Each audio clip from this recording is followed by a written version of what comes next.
Hello, welcome to my channel history with Bong info. আজকে আমরা যেটা দেখার চেষ্টা করব সেটা হচ্ছে ঐতিহাসিক ও দার্শনিকের চোখে ইতিহাস কিভাবে বিশ্লেষিত হয়েছে, মানে তারা কিভাবে ইতিহাসকে দেখেছেন। প্রথমে তোমরা এগুলো একটু দেখে নাও, লিখেও নিতে পারো, তারপরে আমরা আসব বিশ্লেষণে।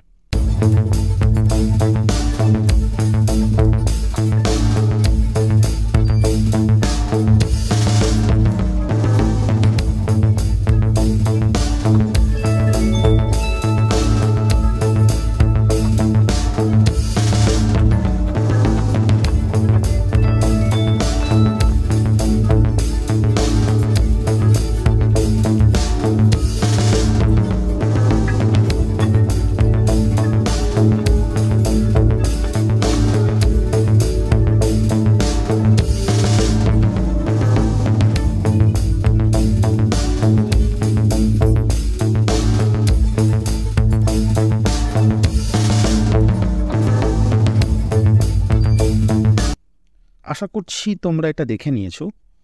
প্রথমে যেটা বলার চেষ্টা করছে, history is philosophy teaching by examples.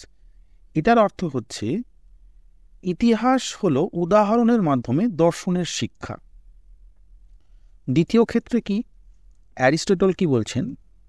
তিনি বলতে চাইছেন অপরিবর্তনীয় অতীতের বিবরণ। তিনি ইতিহাসকে বলছেন অপরিবর্তনীয় অতীতের বিবরণ। এরপরে যিনি আছেন পলিবায়াস, তিনি বলছেন ইতিহাস হলো এমন একটি গল্প যা মনে রাখার যোগ্য। ইতিহাস হলো এমন একটি গল্প যা মনে রাখার যোগ্য। এরপরে স্যার ফ্রান্সিস বেকন, তিনি বলছেন ইতিহাস হলো এমন একটি শৃঙ্খলা যা পুরুষকে জ্ঞানী করে তোলে। নেক্সট হচ্ছে আমাদের রুশো কি বলছেন? ইতিহাস হলো অনেক মিথ্যার থেকে বেছে নেওয়ার শিল্প যা সত্যের সাথে সব থেকে বেশি সাদৃশ্যপূর্ণ।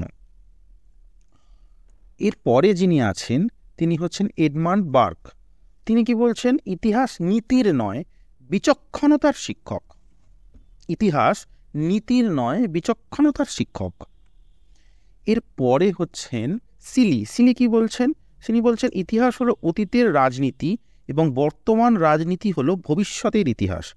ইতিহাস হলো অতীতের রাজনীতি এবং বর্তমান রাজনীতি হলো ভবিষ্যতের ইতিহাস। এরপরে আরও একজন ঐতিহাসিকের কথা আমরা দেখব। তিনি কি বলতে চেয়েছেন? তিনি বলছেন ইতিহাস হলো মানব স্বাধীনতার উন্মোচিত গল্প। তার বক্তব্যের মধ্যে উঠে আসছে ইতিহাস হলো মানব স্বাধীনতার উন্মোচিত গল্প। লাস্ট যিনি আছেন তিনি হচ্ছেন বিউরি। তিনি কি বলছেন? History is science, no less and no more. এটাকে যদি বাংলা করি আমরা তাহলে কি হবে? ইতিহাস বিজ্ঞানের চেয়ে কমও নয় বেশিও নয়। বিউরি কি বলছেন? ইতিহাস বিজ্ঞানের চেয়ে কমও নয় বেশিও নয়। অনেক সময় বিভিন্ন পরীক্ষায় এই ধরনের প্রশ্ন এসে থাকে, তোমরা এগুলো নোট করে নিতে পারো, তারপরে একটা একটা করে রিভাইজ দিতে পারো। ঠিক আছে? তো ভিডিওটা ভালো লেগে থাকলে তোমরা অবশ্যই লাইক করবে, কমেন্ট করবে, শেয়ার করবে, আর অবশ্যই সাবস্ক্রাইব করবে। এইরকম আরও ভিডিও পাওয়ার জন্য দয়া করে এই চ্যানেলটাকে সাবস্ক্রাইব করে রাখো। টাটা।